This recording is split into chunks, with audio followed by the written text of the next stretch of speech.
Greetings, music lovers. Welcome to another episode of the Raaga Room with Deepa Joshi. Indian folk music is diverse due to our vast cultural diversity. It is sung in various languages and dialects throughout the length and breadth of the nation. They represent the product of several centuries of a flourishing musical tradition.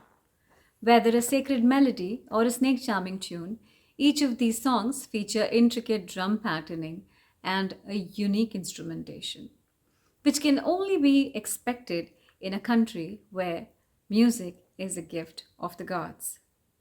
Nagaland, a state from the northeast, is renowned for its rich cultural heritage.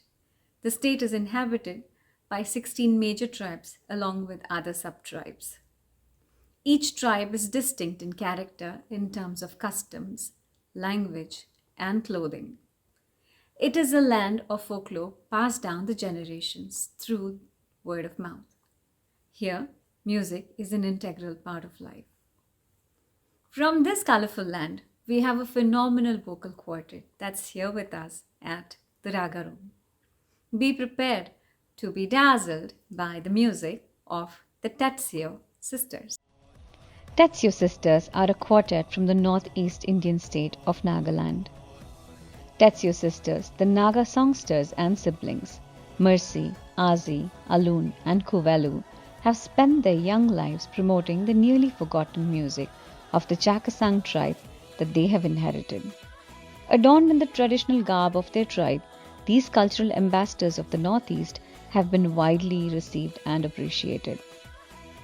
They have appeared on countless stages, their audience ranging from school children to heads of states and music lovers around the country and the world.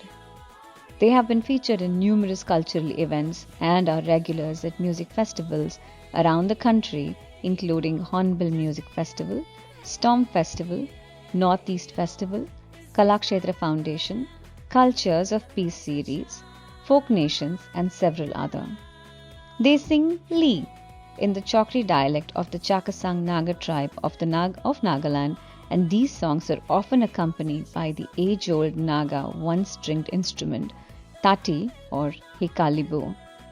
They are trying to keep the tribal Naga tradition of folk singing alive through their songs by telling the stories of their people, their joys and sorrows, hopes and aspirations. Tetseo Sisters have popularized the folk art of Nagaland along with being a part of several noble initiatives such as environmental protection and positively impacting youth through music. They are recipients of several awards for their music. It is with great excitement that I invite the Tetseo Sisters to the Raaga Room.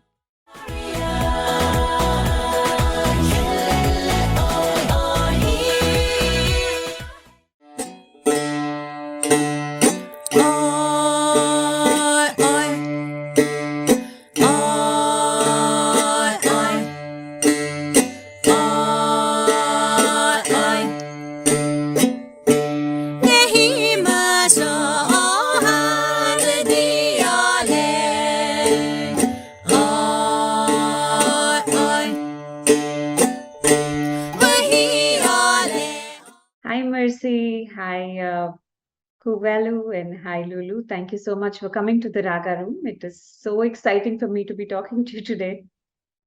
Thank you. Hi, Deepa. Hello. We are missing Azi, but we do understand that she is busy right now. So it would be great to talk to the three of you. So just for our viewers to be introduced, Mercy we have here with us. We have Kuvelu and it is Lulu, the Tetseo Sisters. So, when we look at your programs, when we look at your video, the vibrancy of the nature of Nagaland, the colorful outfits, and what you represent, your music ties it all together so beautifully.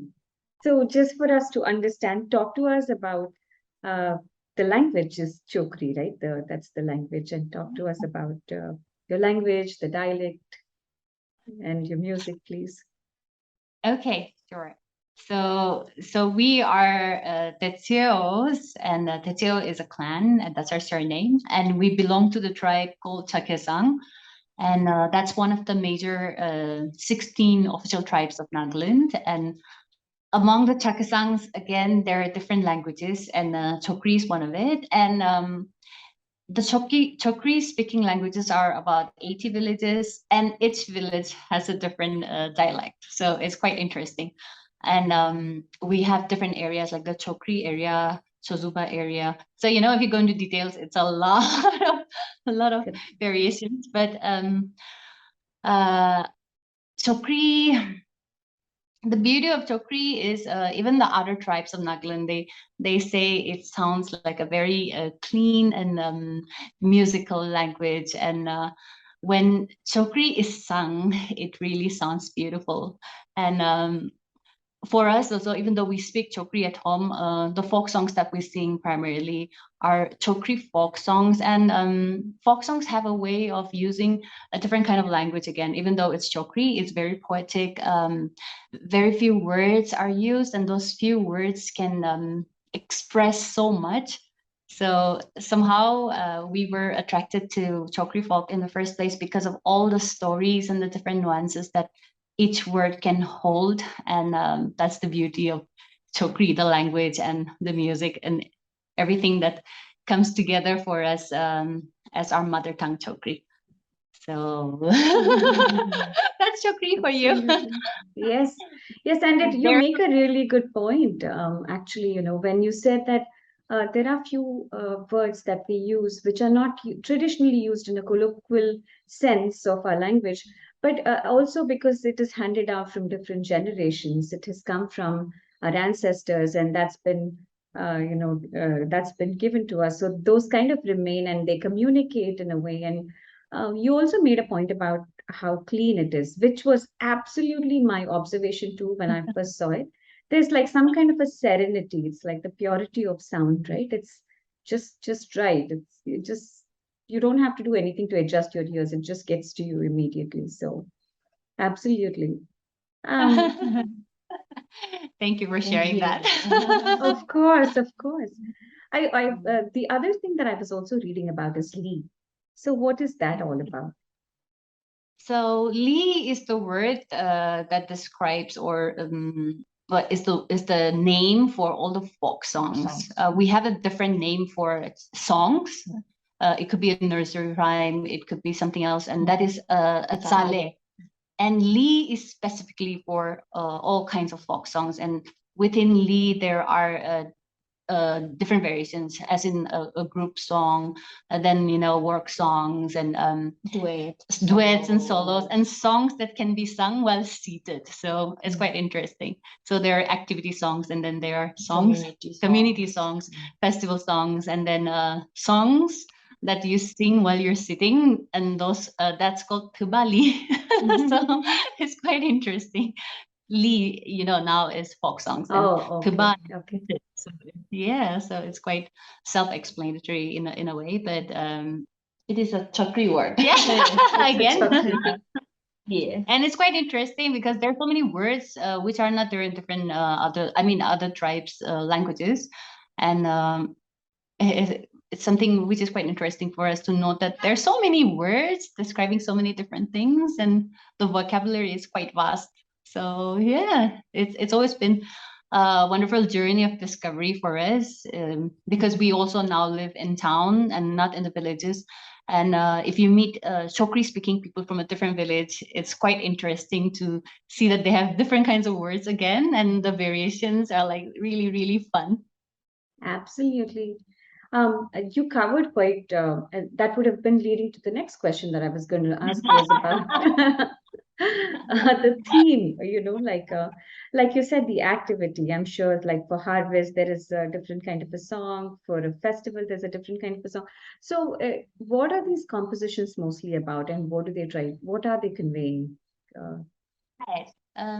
So we are an agricultural people, and our calendar and the activities of the year, everything is based on the agricultural cycle, and the seasons, of course.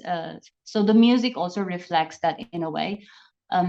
We talked about the different kinds of folk songs, and there are, of course, specific festival songs, there are specific occasion songs, and then there are specific activity songs. And There are songs about love. There are songs about in terms of women. subject, Yeah. yes, in terms of subject and themes, it's quite varied. There is a Mhm. song for every Occasion, emotion, every occasion.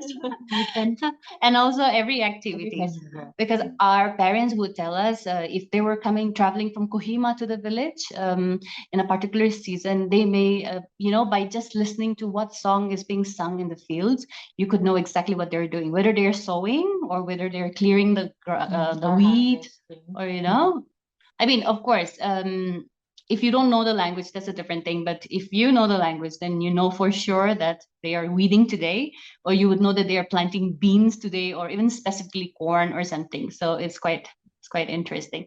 But when it comes to subjects, everything is covered. If you tell some of the singers to sing about love, they'll sing about love. If you tell them to sing about that, of course, That. but you can just pick up an emotion or an activity and tell them to sing a song, and they'll just burst into song. So It is it's quite interesting, like you said, because it's educative too, and because it's handed down from generations.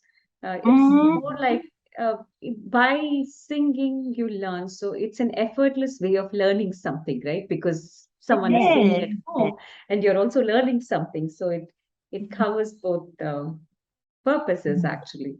And again, that too, like traditional classical music always has like a guru shishya parampara. You go learn from a guru, and that's how you learn the classical music.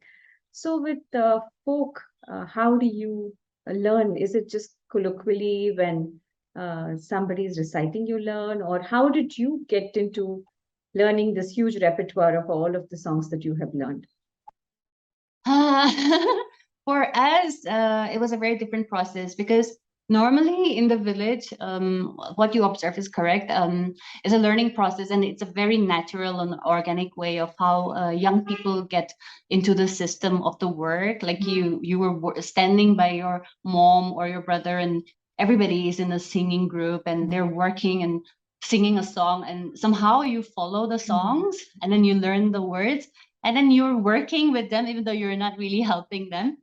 That's how you learn. Like for example, there's a specific song called Hiyo, and Hiyo is a song uh, sung by women mostly when they're pounding rice. And then young people can't lift the heavy pound, but they'll just try and stretch your hands and try to touch it, or push the grain into the bowl, and then there's a call and a response team to the song. Like the elders will go hiyo, and the youngsters will go like hiyo. So hiyo, hiyo, doku shemi. And then that from the call response, even if you don't know the lyrics, you'll just follow what they're singing, and that's how you learn the song plus the activity.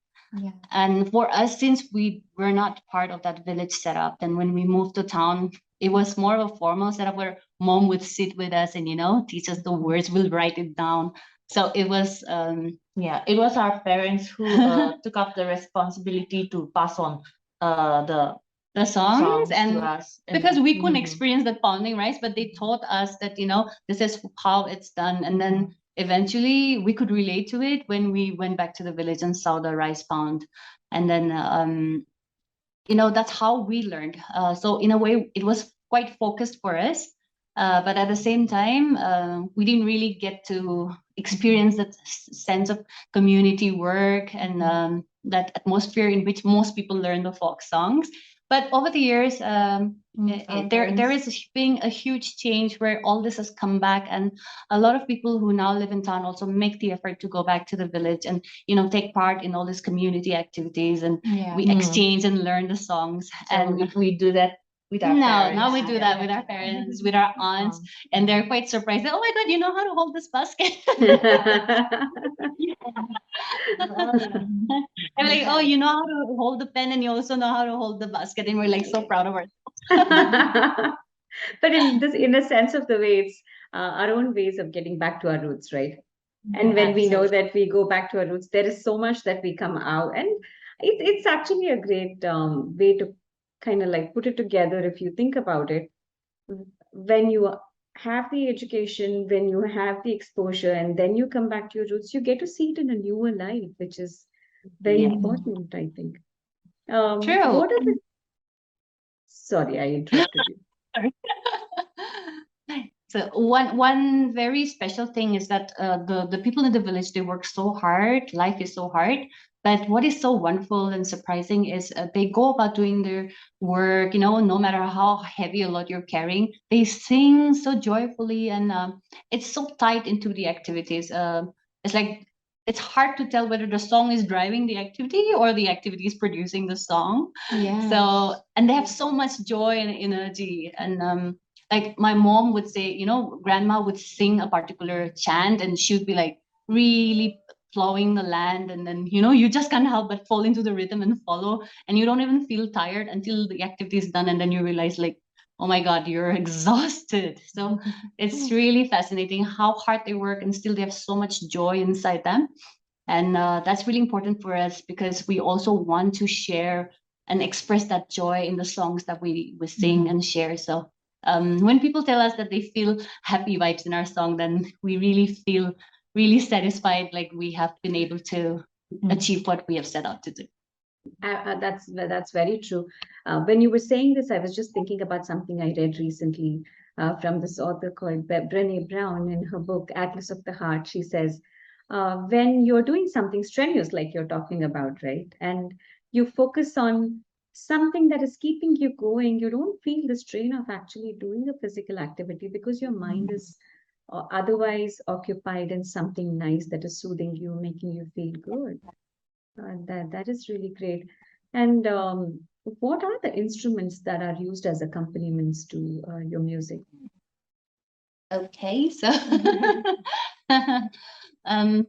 yeah, formally there is the tati, or the single string instrument that we play, that is usually played at festivities when people are actually sitting down, or standing in a circle, and many people can play together, or there'll be a solo leader who'll be playing and getting everyone in the rhythm.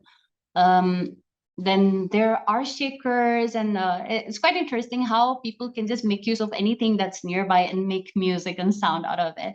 So you could have somebody beating something, and it's like a percussion instrument, and you don't have a formal name for the instrument. But we have bamboo shakers, we have shakers made out of kauri and dried gourd, and then there are some dried seeds, which also act as a kind of shaker again. And We have the traditional log drums. right, the drums, and then the horn players. So the horn is quite interesting in the way that it's also used as an instrument of announcing, and putting out alarm, or something that's played to announce something, that today is such and such date, and from the melody people know that, okay, this is that. Or if you hear the sounding of a horn, it means the start of a ceremony or something like that. A celebration. Right. But it's also sometimes part of a song, or the ending of a song, or the start of a new song. So it's quite interesting. I don't know if people really think of it as a musical instrument, but it is an integral part of the music. Then, of course, the log drums, which are, again, for festivities, and also as signals, or to set an alarm or something, for announcements and things like that. So yeah, pretty basic but beautiful, because they're so simple and anybody can learn to play immediately. And it just you just listen to the rhythm and fall into the beat. So those are instruments. The krokro, which is like a louder shaker, and then the shushu, which is like a slightly more softer, gentle shaker. Mini version. And then the tati, and then there are the bamboos, short lengths of bamboos that you can strap together, and it makes a beautiful percussion sound. So Isn't those it are some. amazing what nature gives us? And like you were saying, it's simple.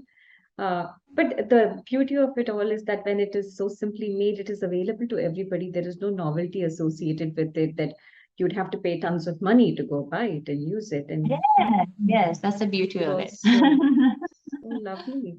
And how you have conceptualized this is really of great value. When did you think that you have to conceptualize Tetseo Sisters? You have to bring it out in the open. How did it all happen? Our journey is quite is very, very organic and unplanned and very serendipitous in the sense that of course we don't even remember the exact date of when we started, but so Azzy and me were the slightly older sisters, and we of course learned the first songs from our parents slightly earlier, and then we got to perform first, and then they were along for the practice sessions, and then naturally we started performing together, and that this was something nobody else was doing at that point. You would only see an older team of like cultural troupe performing at different events, but a bunch of small girls doing this was like such a novelty. So I think that was also a huge plus for us, because seeing 4 young girls dressed in our miniature sets of traditional outfits, and mom really worked out because she was a weaver and she made all our costumes, everything from scratch, and to put together something like that for us. And we got that made our instruments for us. Right, because it was even very hard to Wow. even get a tattoo at that point from the village. So my dad had to request somebody to season and cure a gourd, and then get it made, make the skin and everything. So it was quite crazy, the amount of effort our parents put into doing that for us. And I mean, they didn't do it for us to become a band. They did it so that we'll stay in touch with our roots. But then we also caught the bug of enjoying performances and being on stage, and of course the ovation, because everywhere we went, whether it was an audience of 10 or 100 or 1,000, people really came back and they were like, we love what you're doing and you should continue doing this. And we also had a lot of encouragement, and the stages just got bigger and bigger, and that's how it's gone on for us. And even our name, I mean, we're Tetseo, so and we are sisters. We're sisters. So it just people together. Like they'd be like, oh, the singing sisters, or sometimes they'll be like Lulu and Kuvelu will be singing a folk song, or sometimes Mercy and Azzy, sometimes it's Mercy and Kuku. So if we didn't have a formal name also for a long time, and people would just say, yo, those Chakhesang sisters, the singing sisters, the Tati girls, traditional folk song. and then eventually it just became like, okay, the Tetseo sisters will come and sing. And they would ask us our names, and we'll be like Lulu Tetseo, Kuvelu Tetseo, and then somehow they got the and just became like, okay, Tetseo sisters are performing. So, and by the time we became already so well known as Tetseo Sisters, so it didn't make sense to change the name and confuse somebody else and be like, oh, we are those sisters kind of thing. So the name just kind of stuck. And as far as the music went, of course, with more programs, it also meant we had to learn new songs and more songs. And then the beauty of Chokri folk songs is that you can take an original folk song and then add your lyrics to it. So you can sing a harvest song in a harvest season, but you can add lyrics about what's happening to you today. Or, if you want to welcome a guest, you can also put your guest's name inside the song and then sing about that occasion and things like that. So it gave us our first exercise in lyric writing, because then we could write our own lyrics. And from then on, then we started even writing our own folk tunes, playing around with music and experimenting, and even with instruments. So as we grew, both in music and in our persons, our musical influences also seeped into that, and we started experimenting with folk fusion as well. And so as a band, I think our sound has also grown, our presentation has also grown. And from just, getting on stage and singing, it became more of giving people an experience, an experience of not just Chokri, but Eventually, it became an experience, Yes. a Naga experience. Eventually, a Nordic experience, and now in many storytellers from musicians right. Then telling we, their stories. so because we and had to, we sang in a language people didn't understand, so we obviously had to introduce the songs and talk to them a little bit about what we're singing about. So it turned us into storytellers. And then when we were learning a song, we would want to know like what the song is about, how this song came to be. And even if people don't have the strict story, they have an idea. Okay, the song is sung at spring, you know, it talks about this. So then the stories just were so beautiful. And you'll have a song and you'll have three stories, because first of all, it's the story about where this song came from, why it's sung, and who's singing this. And then you're looking at the lyrics, and the lyrics are telling you that, oh, it's a beautiful day, and I saw the sky is blue and the water is reflecting it, and I can't tell whether the water is blue or green, you know, things like that. And then if we have the liberty of adding our own lyrics, then we can say that today is such a beautiful day, and we welcome you to our land, and we're really enjoying this conversation. Then it becomes a different story. So it's been like so fun for us to be able to share the songs and the stories. That's why know? we're always so I can listen to you all day. First of all, I want to point out you are so successful because of how articulate you are. The- Thank you. That's so Yeah. kind of you. it really is, because we are so culturally diverse. We have so much to communicate and we have so much to offer. But if we are not articulate in presenting it, people do not get it. And the Mhm. other thing that you talked about was the foreign language. And I have always observed that no matter whatever is foreign to us, there is a mystery to it.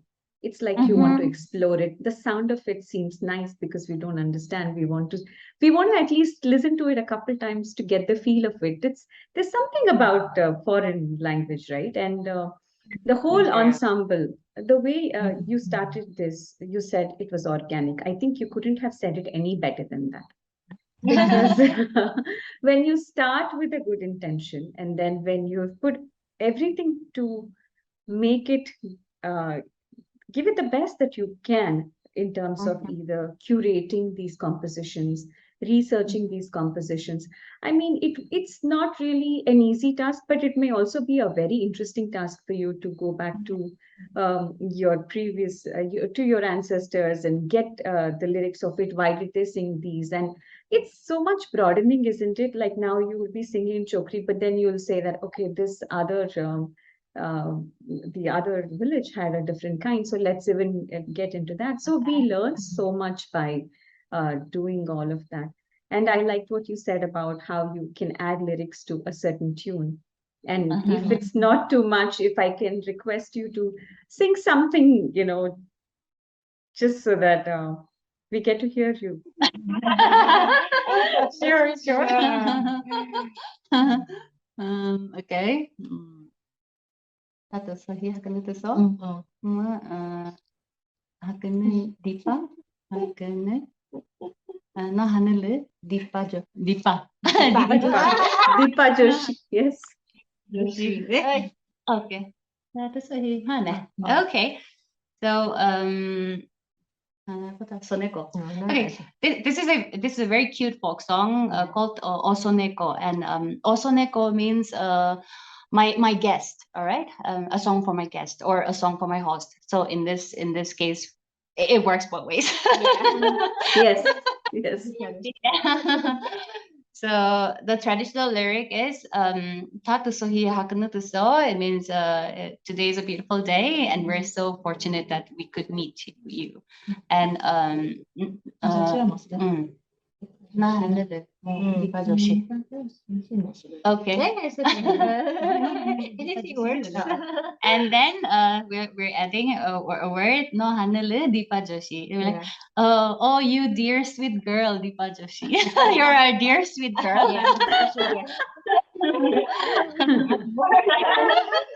Let the inspiration strike. We discuss the lyrics.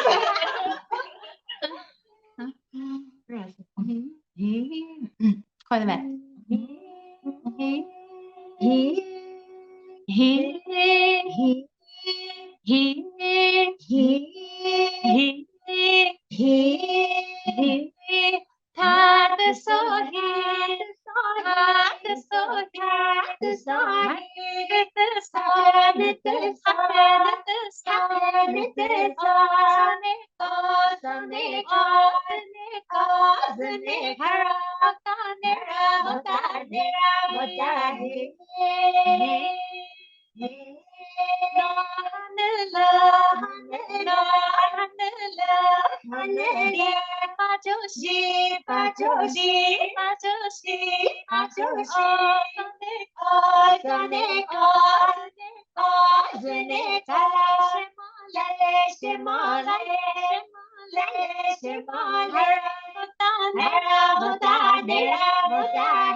In my mind, I was in Nagaland in a circle, putting my hands around the waist and dancing. Oh, it was so lovely.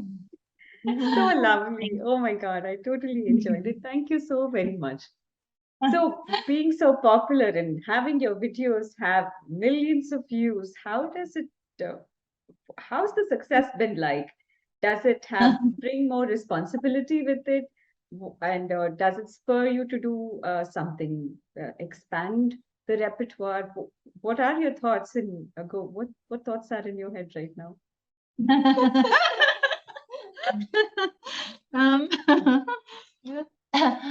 I think well, for us, when we first started performing, it was for the joy of performing and being on stage. And I think it eventually grew to having the satisfaction of putting together a show and have a concept and designing the songs and the looks and everything, and putting together an entertainment package which is also educative at the same time, and also a way to introduce our culture to people who have no idea of what our culture is all about, and also to create interest in our own people, because there is a gap definitely between the traditional culture and now what is like really globalized Naga society, which is very, very westernized. And for us to be able to slowly do all that and be recognized and be talked about and become like a key point or a contact point or a point for people who want to research into Nagaland, who want to learn about Nagaland. Somehow the recall value is really high now for people, because if they want to talk about Naga folk music or even Naga music in general, they'll be like, oh, Tetseo Sisters. So I think that gives us a huge sense of satisfaction. And in that sense, we have really succeeded. But there is still so much more to be done, because we're just one tribe and there's so many tribes. But I think another sense of satisfaction comes from seeing and knowing people from different tribes really put in an effort and trying to do and if not replicate, at least try to do something similar along the lines of what we're doing for their own tribes. And even if they don't say that we have inspired them, I mean, we know, and people have told us, of course, that we are really the people who sort of gave them the idea to start doing this. And so that makes us feel very happy, and at the same time it also makes us conscious in a way, because I think with every gift comes responsibility. right. So there is a sense of responsibility and also a sense of duty to keep doing more and learn more. And we can't just be on the surface. We have to really go deep down and dig deep and really know our thing, because we really have to become experts in our field, because a lot of people are looking up to us, and we just can't be just Doing it half-heartedly.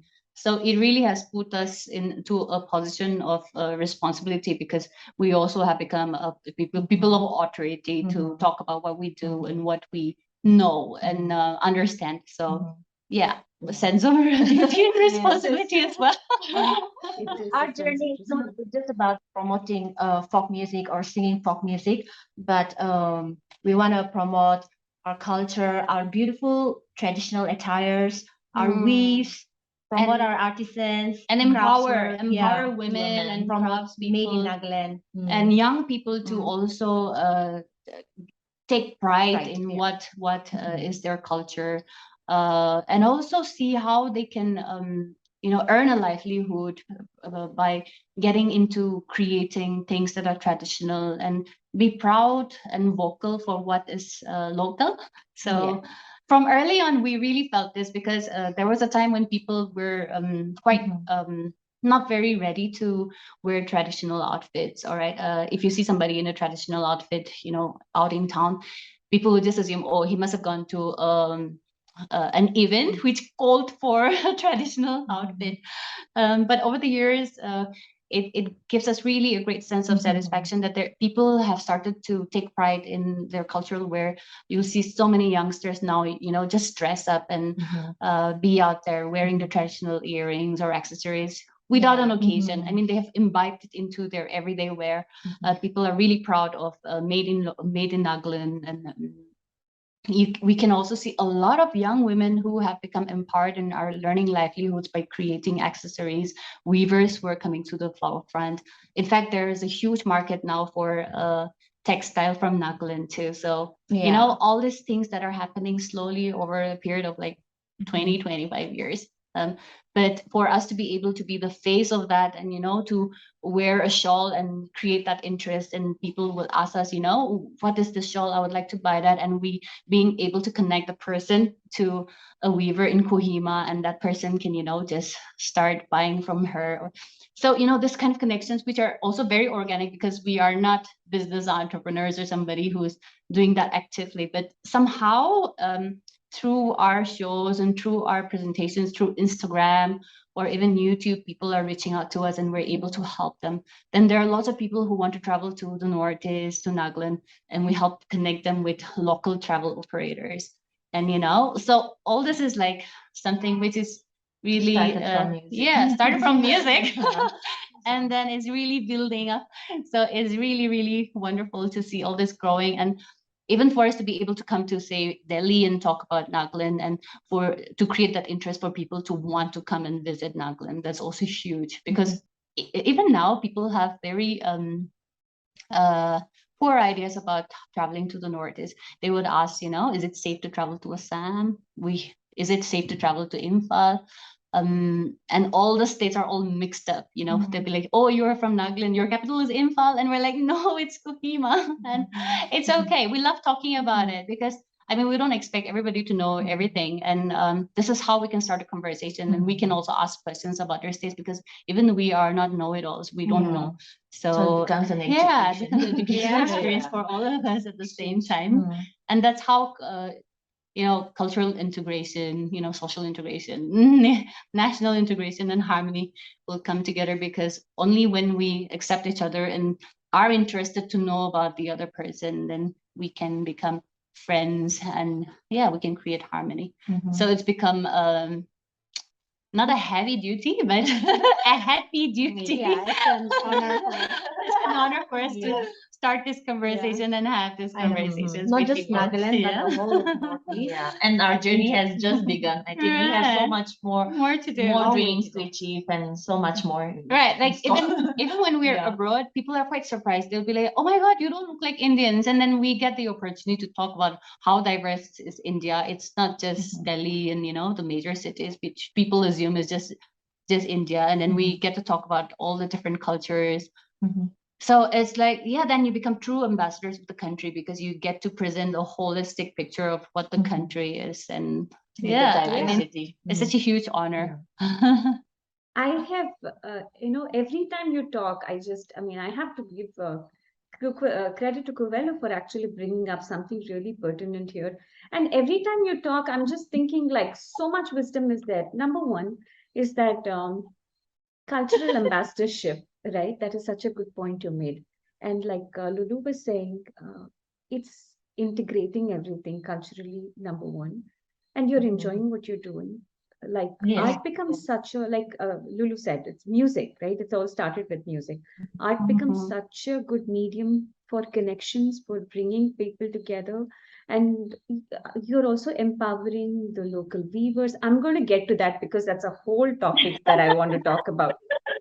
I'm definitely coming to that because from the time I have seen you on camera, I'm looking at your shawls and I'm like, oh my God, look at how many ways that can be styled and how it can be accessorized. This is honest to God. That's all I've been thinking from the time I've seen it. So there is that. And what you're talking about expanding and growing, it's just amazing how you're carrying it through with so much grace and style and class and education and with all the good intent. I'm just in awe of you. And coming, Thank you. Thank you. Thank you. I loved your music. I love you more. So, Thank but you. let's talk about your what you're wearing. Tell us about it and what is it about? It's just beautiful. Thank you. So this is the Chakhesang Masekwu. This is a shawl meant for women. You'll also see color variations. Instead of the orange, the Red. traditional one is a red, and people wear different variations of orange and even yellow. Our mom is also a weaver besides being a folk singer. So when we were younger, she taught us how to weave smaller belts and small shawls and things. It's unfortunate that we are not actively weaving anymore, but that's something we really haven't explored. But so mom, I mentioned before that she used to weave all our outfits earlier, and she is really the force behind us, and especially helping us curate our looks, because she was the one who introduced us to all the elements of the shawls. And all these shawls also have stories. So Hasekwu means a woman who is educated, and educated doesn't just mean book knowledge, but somebody who knows the way of the world, the way of the land, knows the way of life, and can lead and be nurturing to society. So that's what this shawl means to us. So that's what we are wearing today. Representing all the beautiful values. I'm loving it. It's beautiful. And I can see your future, and you were talking about how people are looking at you and they're adding to this, or they're exploring this line. And what you have done is that you have paved way forward for so many people to do things that are local but taking it globally. That's amazing. And I can see that your success is going to be tremendous with everything that you're doing. I mean, this is like, again, like Lulu said, it is just the beginning, and there's so much more to come. And I can't thank you enough for coming to Raaga Room and sharing your beautiful stories, your music, your journey with me. And this literally made my day, and I cannot wait to bring it out to people and have them explore your music. Thank you. Thank you for having us. Really, really, really, really appreciate that. And we're having so much fun too. Thank you for I that. did too. I did. It was amazing. Lovely. Thank you so very much. And all the very best with all my heart. Thank Thank you. you. That really means a lot. Thanks. Yeah.